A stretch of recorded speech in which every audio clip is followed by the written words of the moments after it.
आप सब लोग सुन रहे हैं सुंदरकांड अर्थ सहित, जिसमें कि एक एक दोहे एक एक चौपाई का अर्थ मैं आप सबको सुना रही हूँ बहुत ही सरल भाषा में।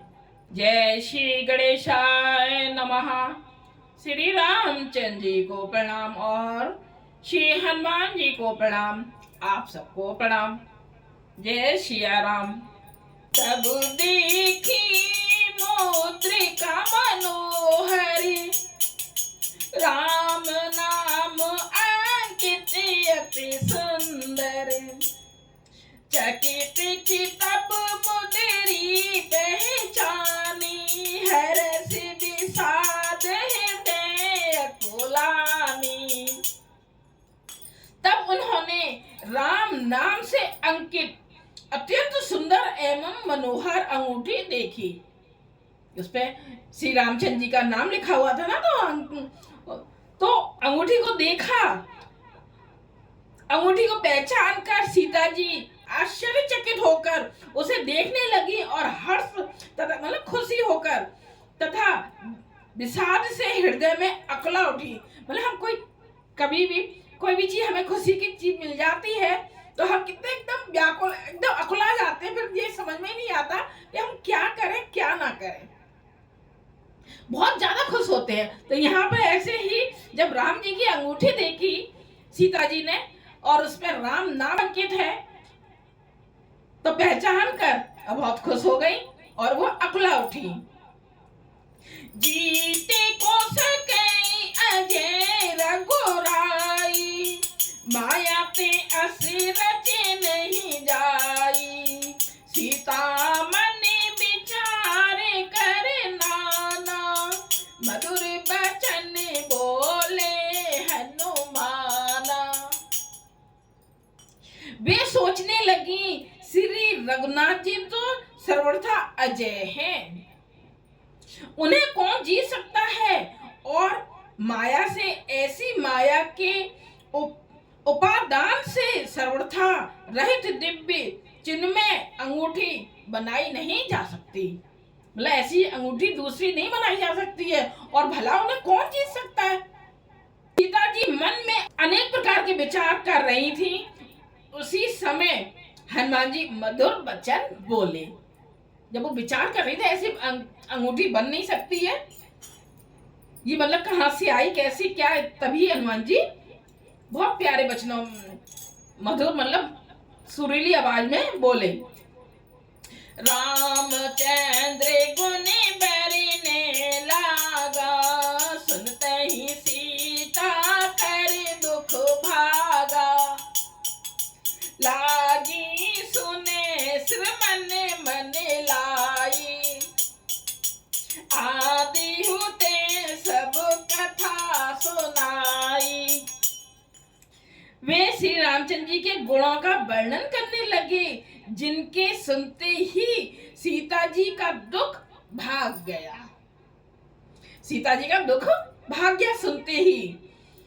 वे कान और मन लगाकर उन्हें सुनने लगी कि ये आवाज कहाँ से आ रही, इतनी प्यारी प्यारी मधुर आवाज। हनुमान जी ने आदि से लेकर सारी कथा सुना दी, शुरू से लेके अब तक की सारी कथा सुना दी। श्रवणामृत जेहि कथा सुहाई, कही सो प्रगट होते किन्ने भाई। तब हनुमंत निकट चल गयो, फिर बैठी मन विस्मय भयो। सीता जी बोली, जिसने कानों के लिए अमृत रूप यह सुंदर कथा कही, तो कितना अच्छा लिया ना, कानों के लिए अमृत रूप यह सुंदर कथा कही, वह है भाई प्रकट क्यों नहीं होते। तब हनुमान जी पास चले गए। उन्हें देखकर सीता जी मुंह फेर कर बैठ गईं। उनके मन में आश्चर्य हुआ। जब हनुमान जी को देखा तो एकदम मुंह मोड़ के बैठ गई और मतलब आश्चर्य हुआ कि ये कौन है क्या है, अभी तक तो देखे नहीं थे उन्होंने। वो मन में सोच रही कहीं राक्षसों की तो कोई चाल नहीं है। राम दूत में माँ तो जाने की, सत शपथ करुणा निधान की। ये मुद्रिका मात में आनी, दीन राम तुम के सही दानी। हनुमान जी ने कहा, हे माता जानकी, मैं श्री राम जी का दूत हूँ। हे करुणा निधान की सच्ची शपथ करता हूँ, मैं अपने श्री रामचंद्र जी करुणा निधान की सच्ची कसम खाता हूँ, शपथ लेता हूँ।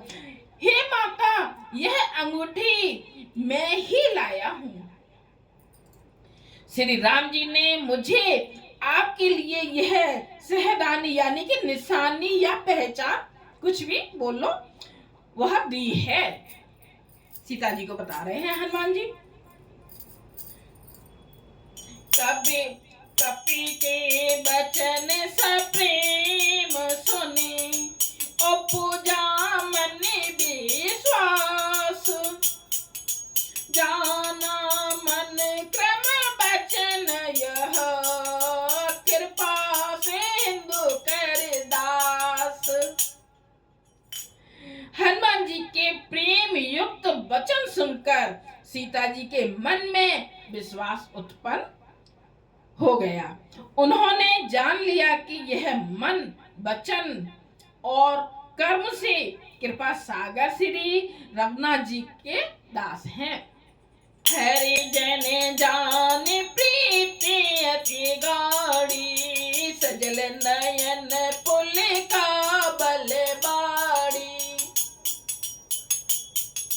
बूढ़ते बिरह जल दे हनुमाना, भय उतात मोह कहूँ जल जाना। भगवान का जन यानी कि सेवक जानकर अत्यंत गाढ़ी प्रीत हो गई, मतलब प्रेम हो गया उनसे। नेत्रों में प्रेमाश्रुओं का जल भर आया और शरीर अत्यंत पुलकित हो गया, मतलब एकदम शरीर खुशी के मारे फूल गया, पुलकित हो गए, खुश हो गई। सीता जी ने कहा, हे तात हनुमान, बृहद सागर में डूबती हुई मुझको तुम झाज हुए। कहते ना, जब कोई उसमें डूब रहा हो समुद्र में और कुछ जरा सा भी मिल जाए पकड़ने के लिए, तो ये डूबती हुई, बृहद सागर में डूबती हुई मुझको तुम झाज हुए। अब कहूँ कुशल जाऊं बलिहारी, अनुज सहित सुख भवन खरारी। कोमल चित के पाले रघुराई, कपि ही तुधरी निठुराई। मैं बलिहारी जाती हूँ, अब छोटे भाई लक्ष्मण जी सहित घर के शत्रु सुखधाम प्रभु का कुशल मंगल कहो। अब वो कुशल मंगल पूछ रही हैं कि सब ठीक है क्या। श्री रघुनाथ जी तो कोमल हृदय और कृपालु हैं। वो श्री रामचंद्र जी के लिए बोल रही हैं कि वो तो बहुत कृपालु है और कोमल हृदय है उनका। फिर है हनुमान, उन्होंने किस कारण यह निश्चय, मतलब इतने कठोर कैसे हो गए हैं, वो तो इस तरीके के हैं। सेवक सुखदायक, कबहु सूरत करते रघुनायक। कबहु नयन मम शीतलता, होई निरख श्याम मृदु गाता। सेवक को सुख देना उनकी स्वाभाविक बान है। वे श्री रघुनाथ जी क्या कभी मेरी भी याद करते हैं? वो पूछ रही हैं श्री रामचंद्र जी, क्या मेरी भी कभी याद करते हैं?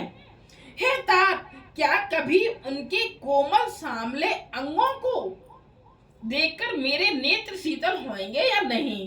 मतलब कह रही है कभी मैं शीतल हो पाऊंगी कि नहीं उनके कोमल सांवले अंगों को देखकर। बचन न आबु नयन भरे बारी, एहे नाथ हो निपट बिसारी। देखे पैर में बिरहा कुल सीता, बोला कपि मृदु बचन विनीता। मुंह से वचन नहीं निकलता, नेत्रों में विरह के आंसुओं का जल भर आया। बड़े दुख से वे बोली, हा नाथ, आपने मुझे बिल्कुल भी भुला दिया। श्री रघुनाथ जी के लिए, श्री रामचंद्र जी के लिए बोल रही है कि आपने मुझे बिल्कुल ही भुला दिया। सीता जी को विरह से परम व्याकुल देखकर हनुमान जी कोमल और विनीत वचन बोले। क्या? मातु कौशल्य प्रभु अनुज समेता, तब दुख दुखी सुकृपा निकेता। जन जननी मानहु जिए ऊना, तुम ते प्रेम राम के दूना।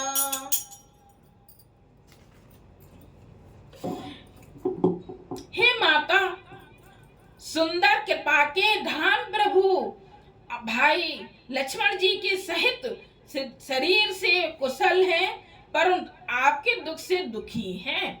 वैसे तो वो कुशल है, पर लेकिन आपके दुख से दुखी हैं।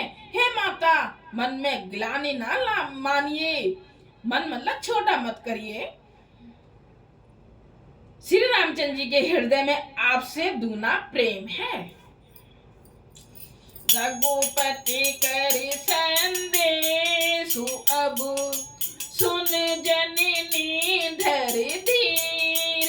अस कहे कपि गद गद भयो, भरे बिलोचन नीर। हे माता, अब धीरज धरकर सब जी का संदेश सुनिए। ऐसा कहकर हनुमान जी प्रेम से गदगद हो गए। उनके नेत्रों में प्रेमाश्रुओं का जल भर आया। ये हुआ हमारा सुंदरकांड, कुछ चौपाइयों और दोहे के साथ। अर्थ सहित बहुत छोटा कर करके आप सबको मैं सुना रही हूँ। अर्थ सहित सुंदरकांड सुनिए और अपने घर की अपनी परेशानियों को दूर कीजिए। लाइक कीजिएगा, कमेंट्स कीजिएगा और सब्सक्राइब कीजिएगा। बेल आइकन दबाना ना भूलिएगा, जिससे कि मेरी लेटेस्ट वीडियो आप सबके पास पहुंच सके। जय सिया राम। जरूर बताइएगा आप कहां से सुन रहे हैं, अच्छा लगता है। जय सिया राम।